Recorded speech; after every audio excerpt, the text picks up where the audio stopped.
Well, good morning. Welcome back to my workbench. Today in the bench we have a Husqvarna 120 chainsaw. The customer says that it stalls all the time. He can't keep it running. So come on over here and let's see if we can get this thing fixed up for him. Well, here we are with a Husqvarna 120 Mark II from 2019. And this looks to be a 38cc chainsaw. So the customer says it doesn't run well, and we confirmed outside that it indeed does not run well. So let's start with the basics. Take a look at the fuel. We'll dump it out. If I can get that cap off. Holy, that's tight.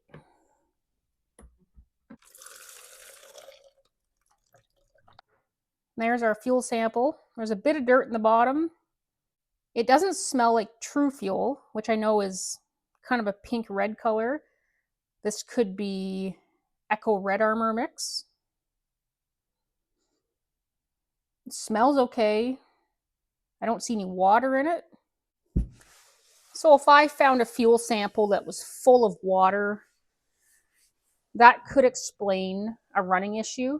But that fuel didn't look horrible. It didn't smell horrible. So I don't think it's what's causing the saw to run like that. Let's pull that fuel line and fuel filter out and take a look at it.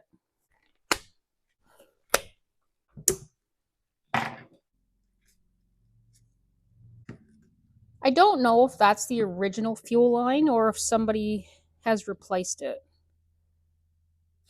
Okay, so I'm hooked up to our fuel line and I'm looking to hold 10 psi, which we do hold 10 psi, which means that our fuel line is not leaking and our carburetor, as far as the needle, is not leaking.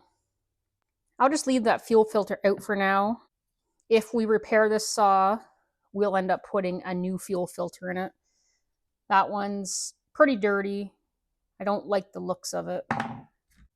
This fuel line looks like it might be collapsing on itself inside. These fuel lines are known to do that. Yeah, there's kind of a loose material inside there. I think it's the inner lining of the fuel line just breaking down. Tank looks clean inside. We're going to have to dig deeper here. Let's get the barn chain off of this thing.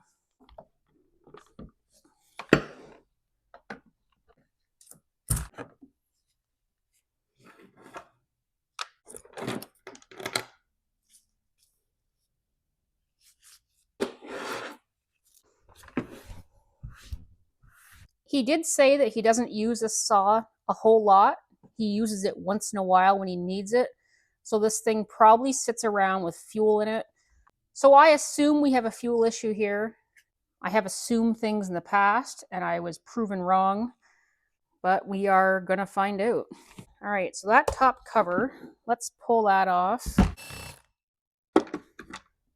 That top cover is held on by T25s. That air filter is a terrible looking mess.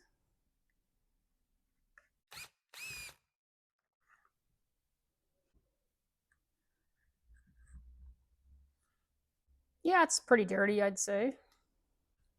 But it did its job well. It's clean in behind it.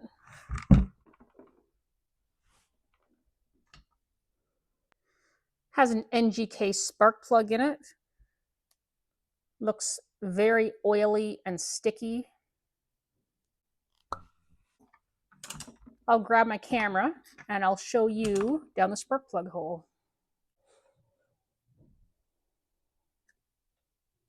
The cylinder walls look normal. I do see a bit of brown staining, and that's usually a sign of poor quality fuel. There's a carbon buildup on top of the piston.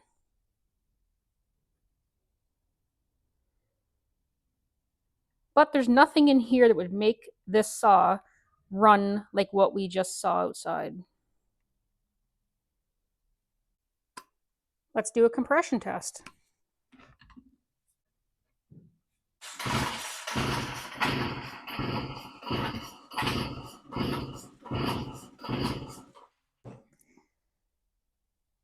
£200 of compression. Why does this thing have 200 pounds of compression? I don't know. I did this 3 times just to verify, and that's what it says. It does feel high compression. It's a snotty little thing to pull over. I don't know. Good job, Husky. So compression isn't the issue. I'm going to put this spark plug back in it just for now. And if we end up putting a new plug in it, that's okay. I just don't want anything going down that hole. 10 mil.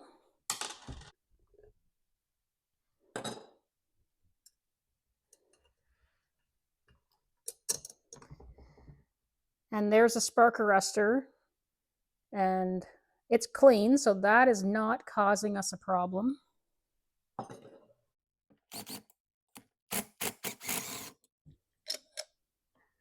The piston looks good. I can see the factory machine marks on it, but lots of brown staining. This thing probably sits around a lot, and then once in a while somebody picks it up and runs some stale old crappy fuel through it.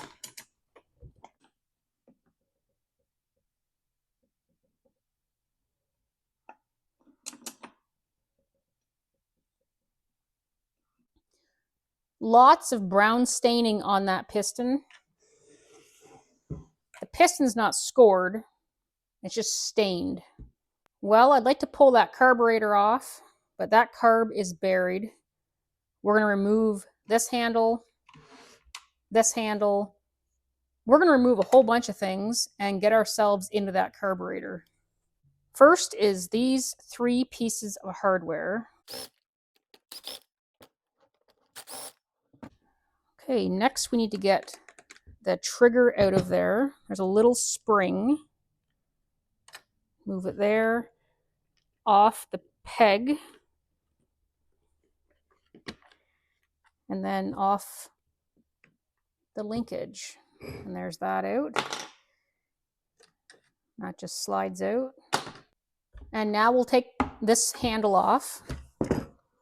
We've got 1, 2, 3, I think just 3 pieces of hardware to take out. And the 2 down here are probably different sizes, so you'll want to keep track of where they come from so you put them back in the right place.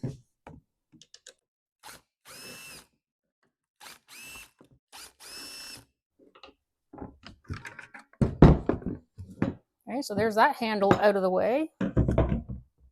Now we have to get this piece of plastic off. There's 1 piece of hardware right there. What size is that? There we go. That's a T20. Okay, so we'll wiggle the throttle rod through that starfish grommet. Now we got a couple 8 mil nuts, and what do we have there? Another T20.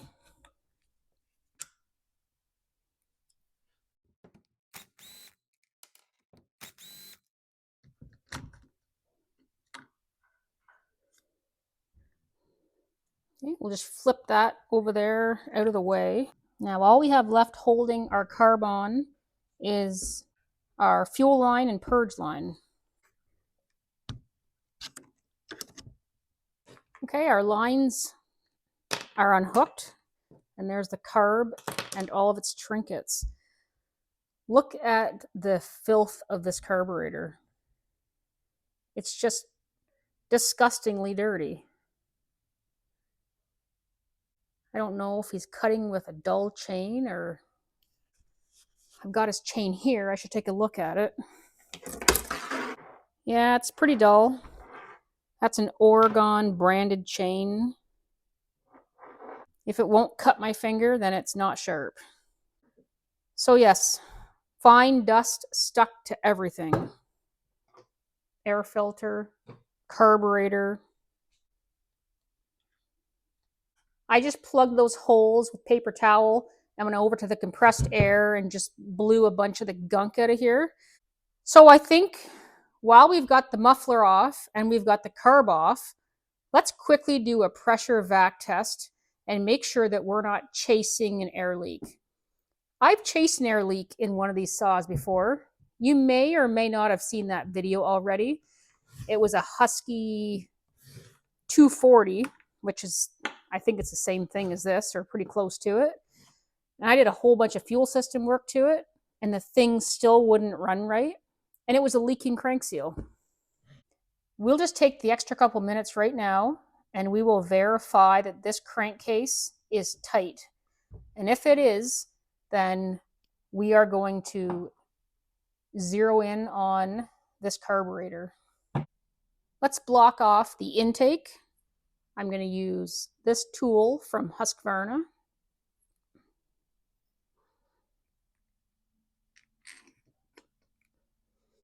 And then I'm going to hold that on there using our carburetor, but I'm going to go give this a blow off first. Well, that looks better.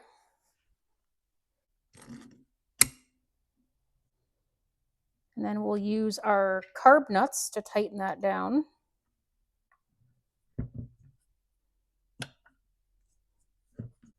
So we're going to pressure vac test this saw through the spark plug hole. Spark plug out, and this tool in.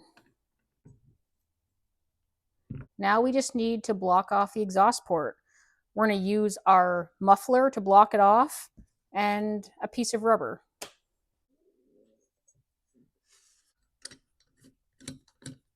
Exhaust port is blocked off. The intake and impulse are blocked off. So let's pressure vac test this thing through the spark plug hole and cross our fingers that we don't have an air leak. And the piston is at bottom dead center. And we're going to pull vacuum first. And vacuum looks good. Now we'll go to pressure. And pressure looks good as well. That's great news. So we have basically narrowed this down to a fuel system issue, probably inside that carburetor.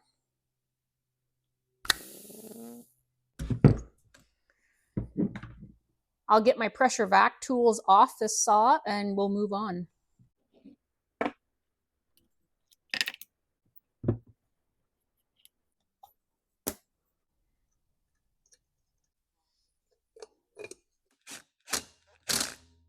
My tools are off of it. The muffler, the spark arrestor, everything here is put back together. I'll just stick his spark plug back in there just for now to close that hole up. And now we are going to dissect that carburetor.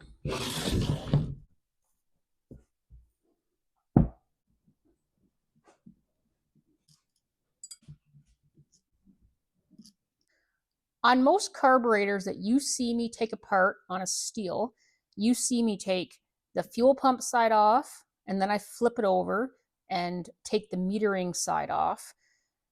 Now on this carburetor, which I see on Husky saws, and it could be on other saws too, everything is on one side. So in behind this, we'll call it a spacer block. I don't really know what it's called. The fuel pump is in behind here, and there is the metering side. So it's all on one side of the carb. So here's a carb off a still, the fuel pump side, and the metering side.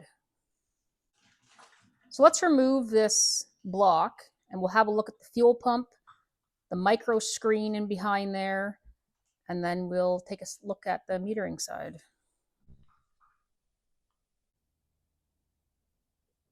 Okay, so there's our fuel pump.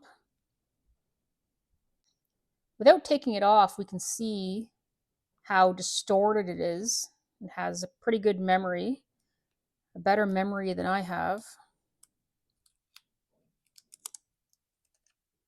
Okay, so that's not in good condition. And there's our metering diaphragm.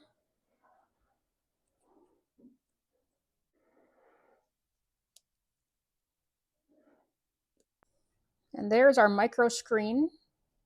It's pretty clean. I see a couple little flecks of something in it, but it's not plugged up or anything.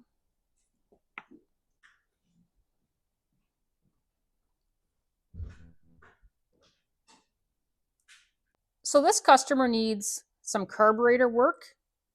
He needs a new air filter, a new fuel filter, and he has 3 choices. I can rebuild this carb and replace his few service items and put this thing back together. I can order him a new OEM carb and the few service parts he needs, or I can install a complete new kit from Hipa for a fraction of the price. And this customer decided that we will install a complete kit from Hipa. New carb, new fuel line, new purge line, fuel filter, air filter, spark plug, and a new primer bulb. This complete kit from Hipa was less than rebuilding this carb and buying the few service items he needs. And the risk of rebuilding this carburetor is that this carb has an accelerator pump in it. So I could go through this and there is a chance this thing will not run properly with a rebuilt carb. And I can pretty much guarantee it's going to run perfect with a new Hipa carburetor for a fraction of the money. So let's install this Hipa kit and get this thing back in service. I've been using hipaparts now for several weeks. I've installed new carbs and service parts on many items, and I have had 0 problems, 100% success. Hipa is now my go-to for anything like this. This new Hipa kit comes with a brand new carburetor ready to install, a new spark plug, a new fuel filter, a new air filter, a new primer bulb, and fuel and primer line, all for under $25 Canadian. That carb from Husqvarna is $98, plus shipping, plus 13%, plus a fuel filter, plus an air filter, plus a spark plug if you want to do that too. This is a fantastic deal for what you're getting. The problem when you're working on chainsaws that are valued at, say, $300, $350, how much money do you put into a saw that's worth $300? You can only spend so much money on it. All OEM parts, and this customer likely would not fix this chainsaw. This Hipa kit is going to keep this chainsaw out of the scrapyard. I hate seeing good stuff thrown in the garbage, and I'm going to do my best to keep as much out of the scrap pile as possible. So let's put this thing back together using Hipa stuff. Let's replace the fuel line and purge lines with all new. I'll take them off one by one, measure them, and then install the new one.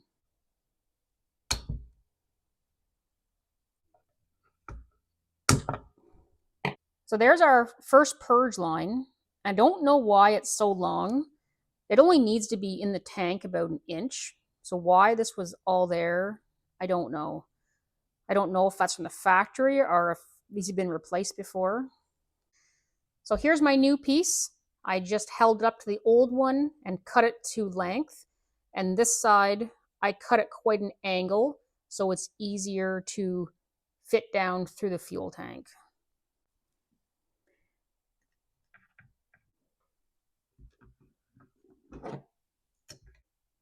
So I'll grab it with these in the tank and just gently pull on it until I get it into place.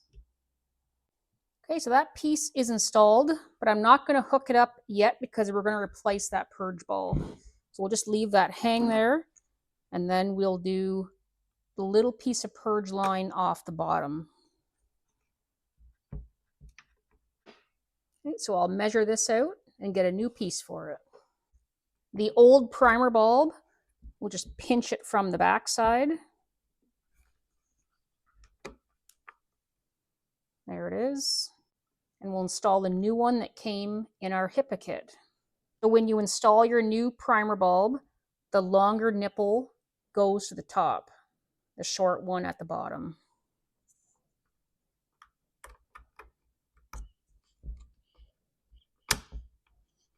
And there's our new short piece, which goes on the short nipple. And then we can hook up our long piece to the long nipple. Let's replace our last piece, which is the fuel line. You'll make sure your fuel filter is off for this, or you'll obviously have problems.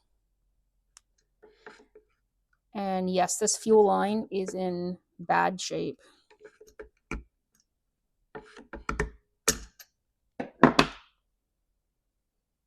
Look at that. There's that inner piece that separates from the outer piece. Yeah, not good. So let's measure a new piece for it. New piece of fuel line measured out. And we'll just feed it down through the tank. There, all 3 lines are replaced and our new primer bulb is in. Let's go ahead and install our new fuel filter from Hipa.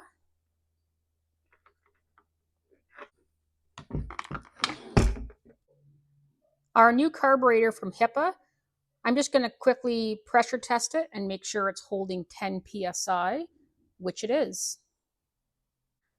Our kit came with a new gasket, so let's put that in place. So let's get ready to install our carburetor. We'll put its little trinkets back on.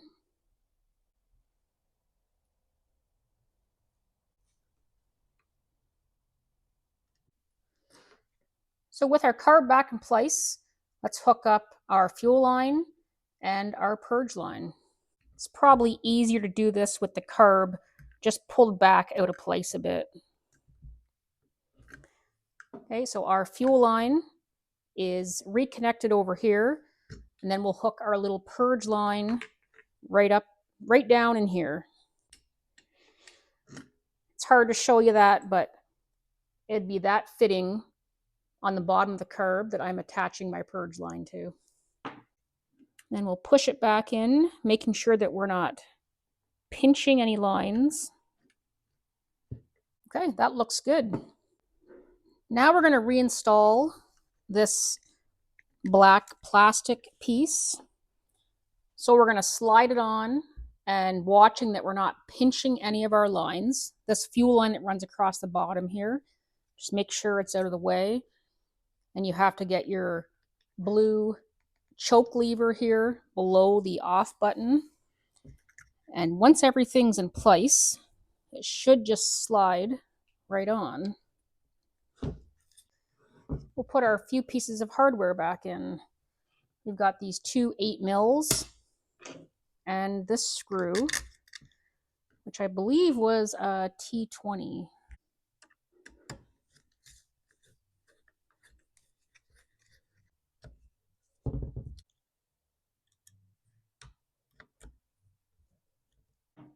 Now what I'm going to do before we go any further, I'm going to put fuel in this thing, and I'm going to verify that our purge system is working, everything is hooked up correctly, nothing's pinched, and then we'll move on.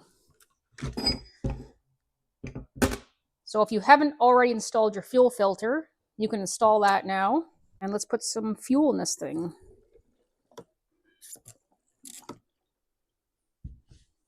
Well, let's purge this thing and see if everything is working correctly.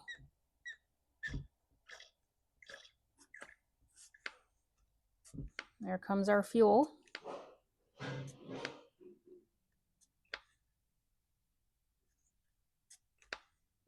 Looks good. I don't see any leaks. I think we did it right. We'll take that spark plug out. We'll install the new spark plug that came with our Hipa kit. We'll just make sure it's gapped properly, which it is. Well, I guess now we can install our new air filter. Saw was in desperate need of an air filter. I'm just going to blow these parts off as I reinstall them. Everything is covered in a layer of dirt. And we'll just put that T25 back in that holds that air filter on. Well, there. We've installed everything out of our Hipa box. There's all of our old parts on that paper towel. I'll give them all back to the customer in case he wants to look at them. We'll put the throttle linkage through. And then we got one piece of hardware. That's a T20.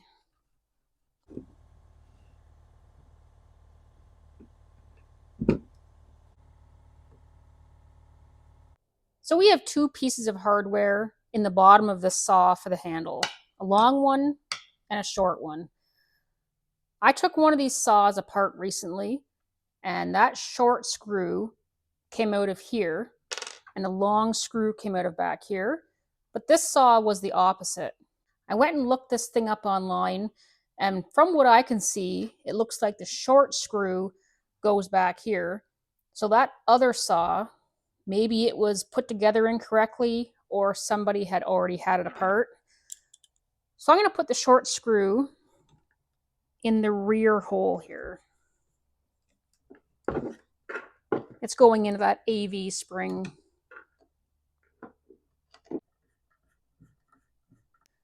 Now we'll put this rear handle assembly back together.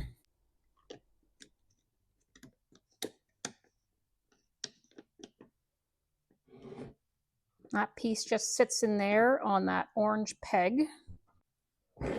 And this is going to hook into our throttle linkage onto that orange peg, and that spring is going to go around that little peg right there.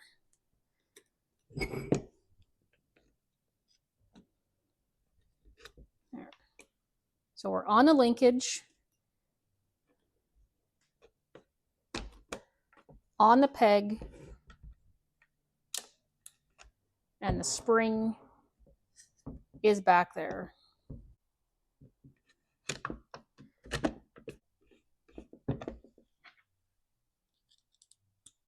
Okay, we'll just make sure that everything is functioning properly. So we've got a brand new fuel filter, brand new fuel and purge lines, new air filter, new spark plug, new carburetor. The spark arrestor is clean. We've got fresh fuel, and we pressure vac tested this thing and it has no leaks. There is no reason why this thing shouldn't run for us and run properly.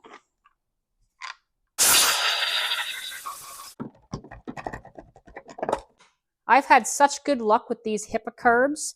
There's no doubt in my mind that this thing isn't going to run like brand new.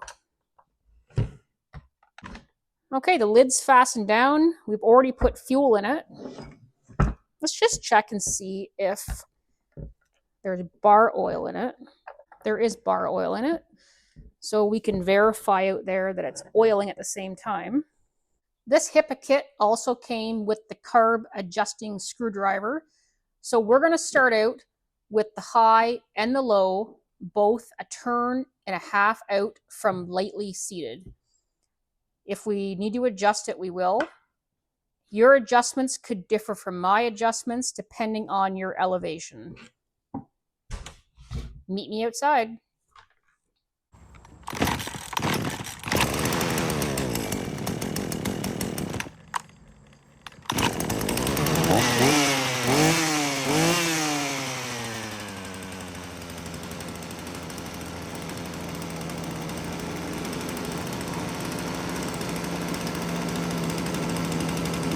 All right, there's different ways to set carburetors. Still has their own procedure. It's called the lean idle drop off. So with this Husky, we fired it up. It was idling a little high, I think 5,000 RPM. You'll need a tach to do this. You can get these pretty inexpensive on Amazon. So the low speed, if this is the screw head here, I will turn it out, which is rich, until the RPM drops down. And then I will turn it back in to lean until the RPM goes up and then goes down. So it kind of it revs up and then you hear it die off. And then just put the screw in between those two, maybe a little bit onto the richer side. And your RPMs might not be to spec. You can turn your idle speed screw to your 3,000 RPM, give or take 100, not a big deal. It's never going to be exact. It's going to bounce up and down. That'll get you your basic idle speed. So your low speed, out, in, find the middle. High speed can be set with the bar and chain on, with the tach to your max speed, or it's four-stroking if you don't have a tach where it just kind of burbles at high speed. You don't want it to scream to the moon in high RPM where it just sounds like it's never going to stop. I hope that explains it. Still has a different way of setting the idle, which we'll talk about it in another video. Tyler's gone over there to sharpen that chain on that Husky, and I want to take this chance to say thank you to a couple people who sent me some mail. So one of my members, Dwayne, sent me this book in the mail, which is really, really cool. I've seen this book online, but I never printed it because it's a gazillion pages long. But this is Stihl's master tool list. Every saw, every trimmer, everything Stihl makes, and the tools to fix them. And then in the back here, all the tools and what they work on and part numbers. This is an amazing resource to have on my workbench. Thank you so much, Dwayne. And then I received this box in the mail last week from another one of my members, Scott. And Scott sent me the Grim Reaper. Thank you so much, Scott. I've got them all on display on the counter behind me here.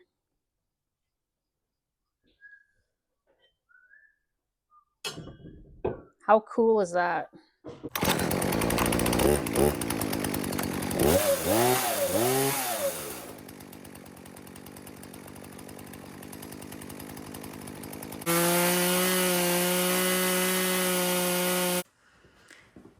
What are you wearing? Oh, I got my Stihl pants.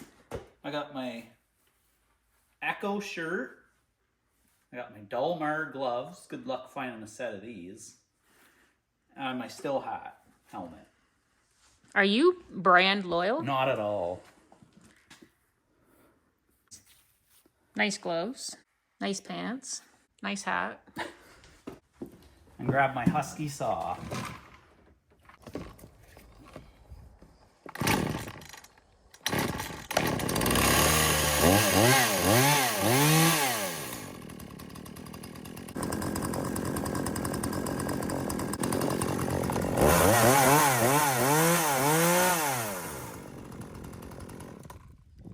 Where's your Dalmar gloves? Oh, I'm not going to wreck those. Those are priceless. Gotcha. Yeah.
Well, I guess that's it for the Husqvarna 120 that was dropped off because it wouldn't run properly.